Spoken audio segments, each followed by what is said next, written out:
Les ancêtres de Séverine ont eu la vie dure sur ces plateaux.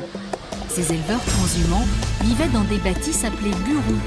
Ces petites maisons de pierre servaient à abriter la fabrication du fromage. Mais elles furent presque toutes abandonnées dans les années 60, à la suite de la modernisation de l'agriculture. Aujourd'hui, c'est dans le buron de Camejeanne que Séverine nous emmène. Bonjour Séverine. Bonjour Jean-Claude. Ça va? Ça va, oui. Enfant du pays, Jean-Claude Ramon et ses filles ont restauré cette bâtisse en 2008. On est en train de préparer le repas de midi. Allez, hop, merci.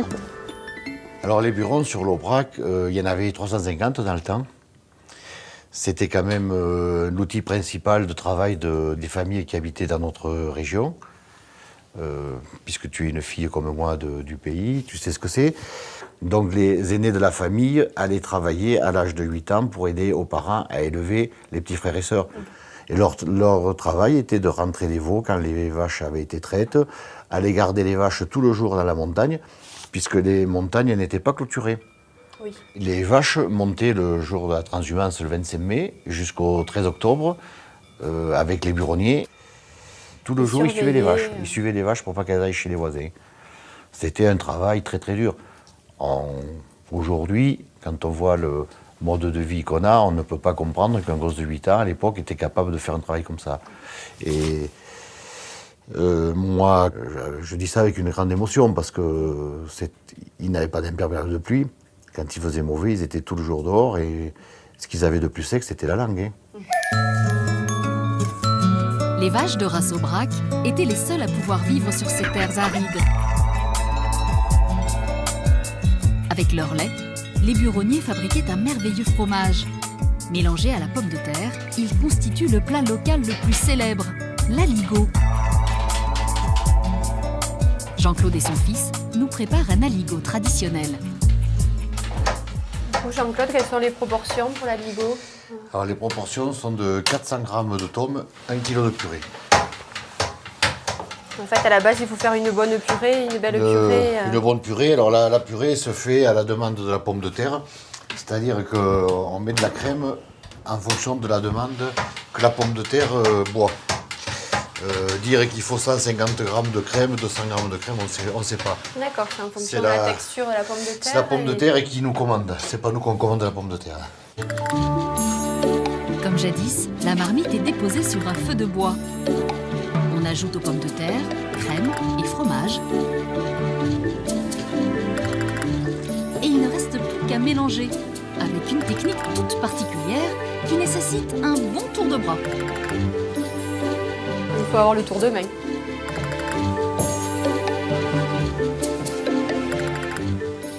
Quand il s'affine comme ça, là, que la tombe vers. Ça fait un joli ruban. Voilà. Et aujourd'hui, pour faire vivre le buron et partager les traditions de l'Aubrac, Jean-Claude et Maurice accueillent des groupes de visiteurs qui viennent faire une halte dans le buron et manger le célèbre aligot.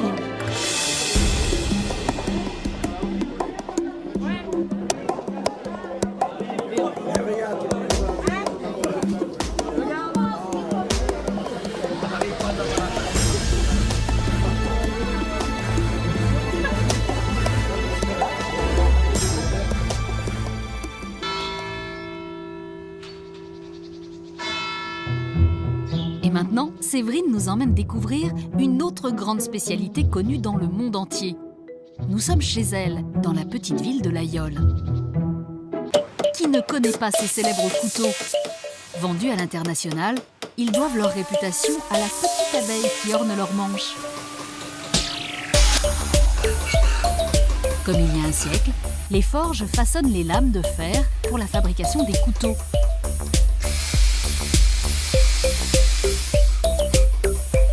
Dans l'atelier, l'ambiance est proche de celle du 19e siècle. Les techniques de fabrication n'ont pas changé. Aujourd'hui, c'est dans un bâtiment moderne dessiné par l'architecte Stark que sont fabriqués ces petits bijoux aux lames tranchantes. Bonjour Séverine, comment ça va? Très bien, merci de m'accueillir. Séverine a rendez-vous avec Thierry Moisset, le directeur des forges de l'Aïole. Avec grand plaisir. Ici, on ne parle pas d'usine, mais bien de manufacture, car le travail à la main est à l'honneur. Tout est fait à la main, le client dessine exactement ce qu'il veut. et on reproduit ce que le client a souhaité. Et on n'en fabrique qu'un. Il n'y en aura qu'un dans le monde.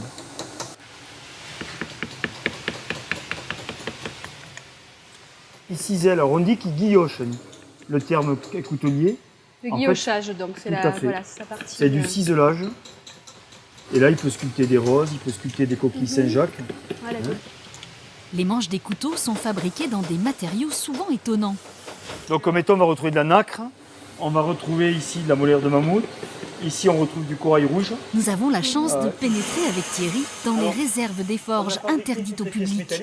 C'est là que sont stockés des matériaux très précieux pour la fabrication des manches. Voilà, dans cette pièce, on va retrouver les cornes. Donc, vous voyez les cornes, il y a toutes les formes de cornes possibles et imaginables. C'est jamais régulier, la nature est jamais régulière. Et quand on dit qu'on travaille dans le bois de serre, on est vraiment dans le bois de serre. C'est quelle partie? Alors c'est surtout ces grosses parties-là, on va travailler de là à là. Plus ils seront vieux, plus on aura des bois larges, et plus on pourra faire des gros couteaux. Regardez celui-là. Celui-là, il a pas 5 ans de séchage, il a 5000 ans de séchage. 5000 ans, d'accord. C'est du bois qu'on a retrouvé au fond du Rhône. C'est du bois en fait fossilisé, il a 5000 ans d'histoire. D'accord. Voilà. Ah ouais, alors après, quand on a un couteau qui est fait dans cette matière-là, on a autant d'histoire que... Là, il y a un mammouth qui s'est frotté contre. Ouais. C'est-à-dire qu'on est vraiment... c'est pas des matières anodines, c'est des matières qui ont une histoire et c'est des matières qui racontent quelque chose. Oui, Voilà. oui, c'est vrai. Et si vous voulez en savoir encore plus sur ces fabuleux couteaux, vous devez absolument rencontrer le grand collectionneur Christian Lemasson. Il est le spécialiste de l'histoire du couteau de l'Aïeul.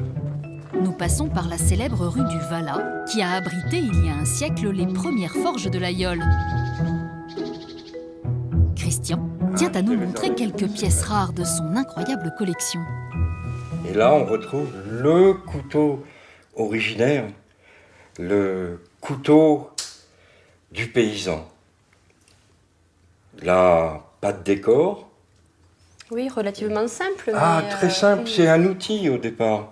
C'est l'outil de l'éleveur. Ouais. Et après, donc, il y a des couteaux qui paraissent encore plus grands. Et... Oui. Ben, regarde ce grand couteau. Moins pratique à Et mettre en lui, il poche. a une abeille. L'abeille, bon, peut-être, on peut se dire que ça venait de Napoléon. Eh bien non. L'abeille, elle est apparue sur le couteau un petit peu avant la guerre de 14. Et cette abeille, elle est devenue le porte-drapeau, l'étendard. On attache maintenant le couteau de l'Aïeul à l'abeille.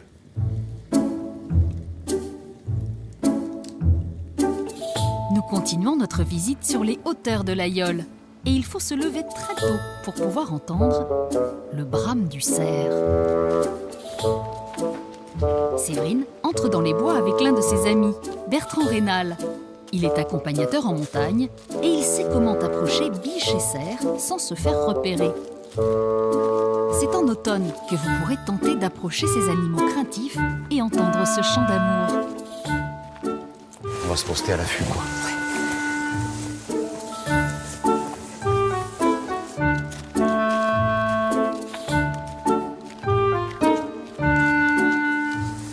Voilà, tu vois, on va les avancer juste à la petite muraille. On va se mettre. L'orage menace, Séverine et Bertrand s'approchent d'une clairière. Et soudain, ils sont là, à quelques mètres. Regarde, elles sont juste en dessous là-bas. Oui, Je te se rapprocher après. Voilà. On risque de les pas faire se- repartir. Regarde, ça approche. Ah oui, juste en face, regarde. Oui, c'est à Donc il y a 1, 2, 3, il y a 4 biches. Oui. Le cerf, j'entends me ramer juste à côté là-bas. Mais... C'est l'orage qui les fait se rapprocher de nous, peut-être. Ben Elles oui, veulent alors, rentrer dans la forêt. l'orage arrive, je pense qu'il faut rentrer dans le bois maintenant. Il y a le petit Il juste y a le derrière. petit derrière, ouais. Le petit suit sa maman. Hein. Ouais, il la quitte pas. Ah, ils ont les oreilles bien ouvertes. Et puis ils n'ont pas une vision non plus extraordinaire. On croirait, ouais. Ouais, Donc ouais. c'est les oreilles plutôt qu'elles... Ben oui, c'est un peu, ça fait radar les oreilles. Hein. D'accord. Et là, elles sont proches. Moi, je les ai Ça les rarement vues allers-retours, aussi près. ouais, moi aussi, On a de la chance. Mais tu vois, on a le vent de face, donc déjà, ils ne nous sentent pas. D'accord, ouais. Approcher un cerf ou des biches en période de brame est plus facile que le reste de l'année. Mais si vous bougez, le moindre craquement les fera fuir. Et ce sont bien souvent les biches qui donneront l'alerte. Comme Séverine, mieux vaut partir avec un guide qui vous montrera les bons chemins.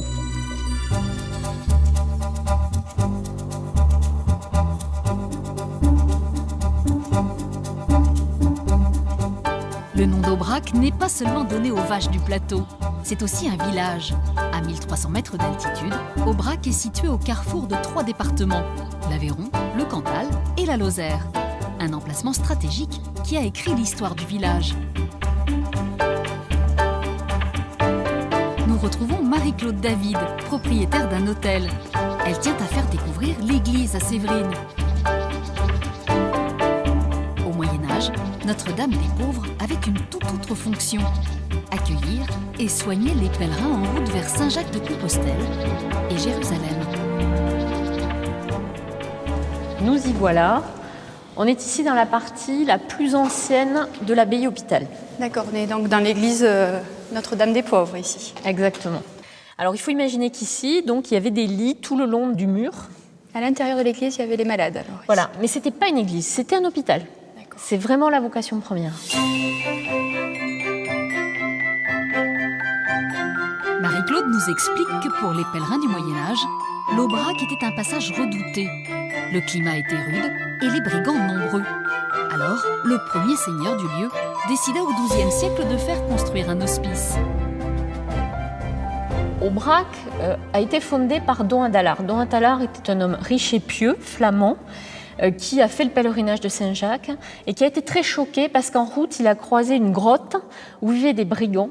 Et ces brigands avaient aligné 30 têtes de pèlerins sur des pics.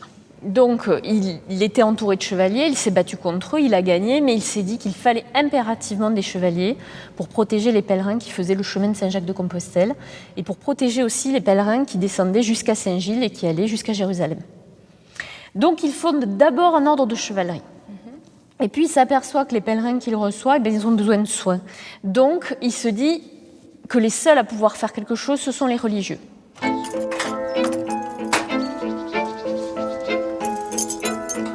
Marie-Claude entraîne Séverine dans le clocher de l'église du XIVe siècle et lui explique le rôle que tenaient les femmes dans ce lieu d'accueil. C'est un ordre où interviennent des femmes à cette époque-là pour s'occuper des malades. Ce sont des dames d'une certaine noblesse qui viennent donner 2 ans ou 3 ans de leur vie, faire charité, et donc elles viennent épouiller, laver, soigner les plus pauvres.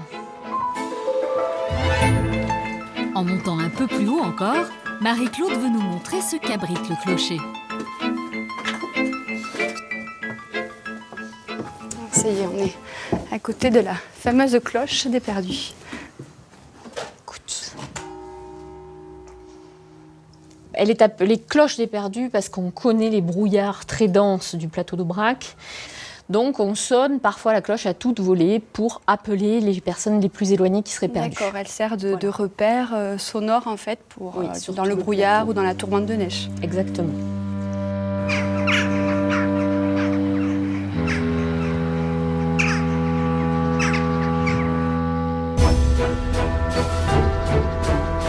À quelques portées de cloche du plateau de l'Aubrac, sur les hauteurs de la ville d'Espalion, se trouve l'un des derniers châteaux de la région, Calmondolt.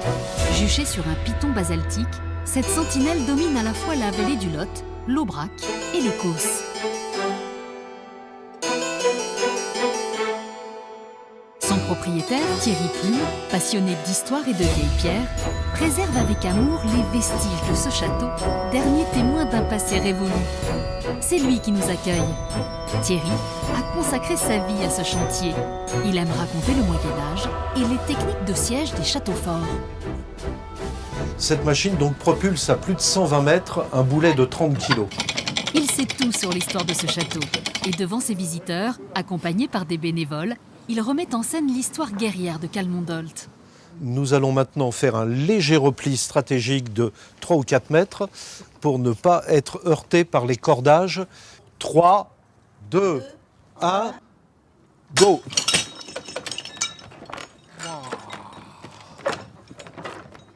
Très joli tir. Mais Thierry a un rêve, préserver l'enceinte de l'édifice pour éviter que le temps et l'érosion ne finissent par détruire ce qu'il reste du château. Les tailleurs de pierre sculptent de nouveaux blocs qui vont être insérés dans les murs, puis déblayent les vieilles pierres qui ont été posées ici il y a plus de 1000 ans. Alors sur ce point de chantier, là, nous sommes en train de restituer une des archères de l'enceinte extérieure de façon à stabiliser le château. L'enceinte extérieure a, au travers de ces archères absentes, des grandes failles dans le mur qui risquent de le fragiliser. Donc, en les restituant une à une, y compris avec leur voûtin, on va redonner de la cohérence à cette enceinte qui dispose de 8 tours et 32 archères. Chacune de ces archères permet de tirer avec les 3 armes en usage en plein milieu de la guerre de Cent Ans en 1400 au moment de son édification. Les armes utilisées au Moyen-Âge pour la défense du château étaient l'arbalète, l'arc et une troisième arme plus étonnante encore. La pièce que l'on a là, qui est une des pièces maîtresses, permettait le tir du bâton à feu, donc l'ancêtre de l'arquebuse qu'on utilise donc en 1400 au moment où la poudre semble apparaître ici dans le Rouergue. Cette partie, elle va être placée en bas. Alors, elle va être placée ici, en bas, et ensuite, on va avoir les pieds droits qui vont monter et qui vont dessiner la forme de l'archère qui est tout en élévation et qui va monter à peu près jusqu'à cette hauteur-là.